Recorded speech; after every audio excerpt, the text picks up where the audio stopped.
Life is chaotic and fast-moving. If we don't pause and reflect, we miss out on key signals and opportunities. I do this almost every day in my journal, but I love my end-of-year process. I put myself through this rigorous annual review to appreciate my gains, build up my confidence, and plan for the year ahead. And one other thing, I go a little meta.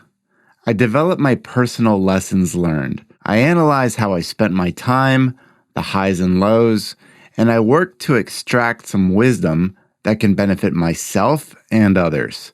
So in this episode, I gift to you my top 10 lessons of 2021.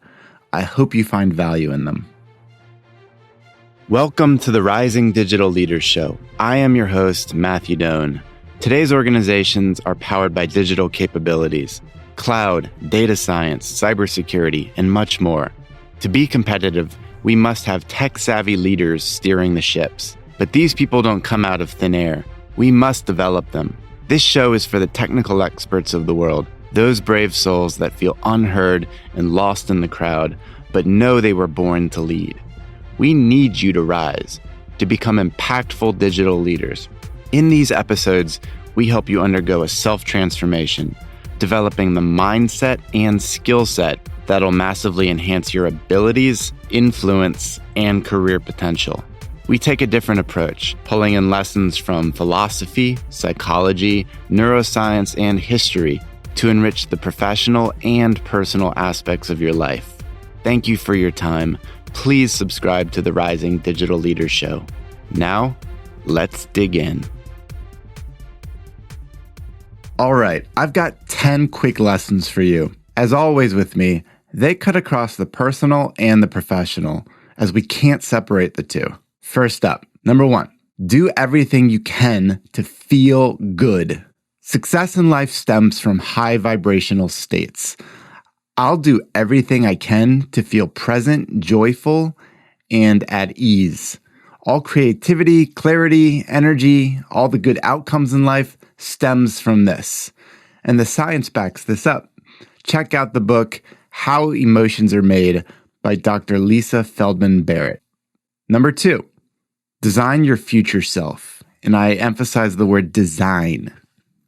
We must be intentional because we can create the career and lifestyle we dream of. For more, check out Dr. Benjamin Hardy. This whole idea of design means that we have to think hyper specifically about how we want to be and what we want to have in life. Take control of work and personal environments. Shape them as you must. I know you can think about all the little tweaks you can make to your days, how you use your time, the habits you have, how do you use, quote, downtime, all of that. But as you design, begin operating as your future self now. You don't have to wait. Do it now. Number 3, invest in outside help. Don't think that consuming content just makes you immediately capable. All the books and podcasts and blogs and following all the right people, that's a start, but you're drowning from a fire hose there.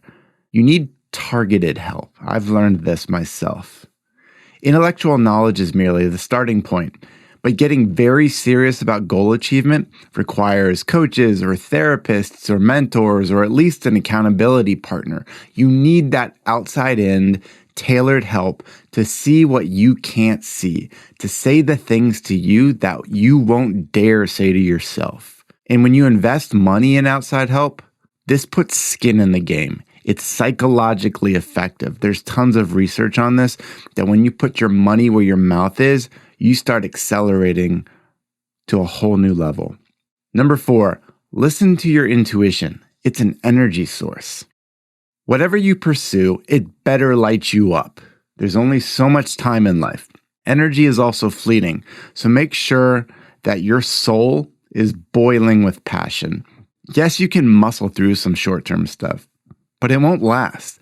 So if it's not sustainable in the first place, why are you even starting it? Think carefully. Your intuition is speaking to you on what you should be doing and not doing in life. You know it to be true. Listen. Number 5, Know your version of the matrix. We all have our version of the matrix. Analyze what you've accepted about your environment. Understand what your limiting beliefs truly are that are governing your behavior. Question what you previously deemed impossible. This whole idea is about mentally freeing yourself from these constraints. See them, question them, act on them. And then once you start to see what your matrix is and what those limiting beliefs are, whether it's at work or at home, then you can start to see more clearly and moving full force with your dreams, knowing that you, like Neo, are the one. You see more clearly, you act more clearly now. Know your version of the matrix. Number 6, prioritize online community, but curate it very carefully.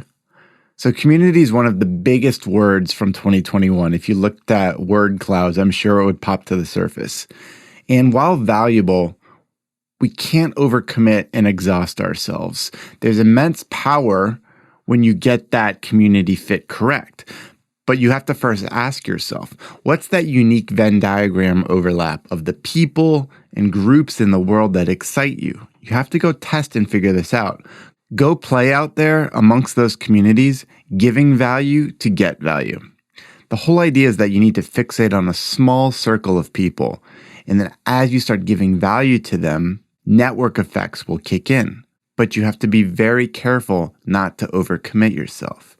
Bang on a small group of people, give value, eventually they'll welcome you in, and you'll see the value of the whole thing. Number 7, build emotional resilience. Stoicism has been my foundation for years. I'm at the point where hardly anything can keep me down. Each morning, I write in my journal about potential adversity I'd face, and this actually really gets me in a good state because when I think about what might transpire that day, that's a bad conversation or some negative outcome, if it happens, then it's not so bad because I thought about it already. I readied myself for it. Over time, as you build this emotional resilience, you'll actually get to a next level, what Nassim Taleb calls being anti-fragile. The more that comes at you, the more that hits you, the stronger you become. That's anti-fragile. Number 8, experiment with Web3. Again, one of the biggest buzzwords in 2021 is Web3, but it's not for you to go right off. Think about it like this. When the internet changes, the world changes. You know this to be true, but you need to deeply explore what it could mean to you. When we see all this blockchain-powered decentralization taking place in the world, what this means is it's leveling the playing field. Through decentralized finance and other things that are transpiring, people are getting more power as individuals.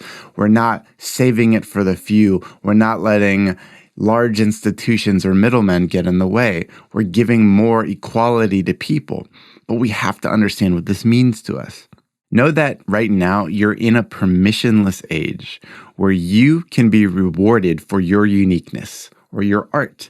Think of that unique combination of outcomes you can produce, interests you have that you may not be getting paid for in your job right now, but you can be rewarded for in Web3. There's a lot to learn, so put it on your map. Start by understanding the concepts of non-fungible tokens or NFTs. Understand what cryptocurrency generally is. Beyond Bitcoin, understand what's transpiring in the world, why people are so excited about crypto. And then also new technologies like Ethereum, which is changing how the internet is working at the base layer. These are all important evolutions in Web3. They'll have massive impacts on your kid's life. And right now, you can start being an early adopter to make this a huge part of your life where you're benefiting tremendously from. Number 9, find joy in the process. Ensure you're doing work that fans the flames of passion. Passion doesn't come out of nowhere. We have to actively give it time and attention to test new activities, to see if it lights us up. You do this by detaching from outcomes. Because you can't control the externals, you can't be dependent on results.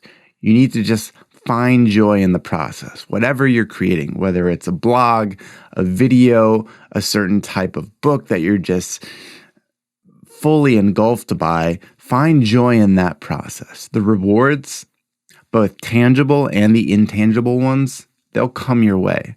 But if you find joy in the process and you don't let yourself be attached to outcomes or dependent on external things that you can't control, that's where great success comes from. Number 10, live your life inside out. This is a big one for me, and that's why I left it for the end. Comparison with externals, whether that's people or status symbols, is a guaranteed loss situation.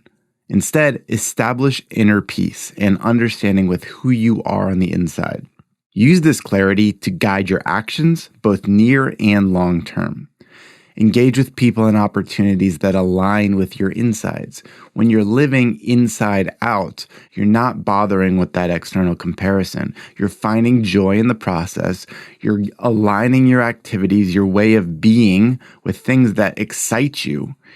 And when you do that, the world will reward you for it, guaranteed. You'll be a niche of one. You'll be one of one in the world. That's the whole idea of finding joy in the process and living life inside out. So those are my top 10 lessons from 2021. If I were to sum up this golden thread idea that maybe ties them all together, it's about taking extreme ownership over how you spend your precious hours on this planet. Don't rely on or be beholden to the opinions of others. Your greatest breakthroughs are already burning within you. Listen carefully. Become your highest self. Block out all the noise out there. I hope this helped, my friend. We'll connect soon. This is your host, Matthew Doan. Thank you for listening to the Rising Digital Leaders Show. Again, my mission is to help you elevate your career as a digital leader and live a thriving life. I hope this episode sparks new thinking and helps you take meaningful action in your world. If you enjoyed the experience, I'd be so grateful if you subscribed and left a 5-star review. That's it for now. Until next time, my friends, stay virtuous.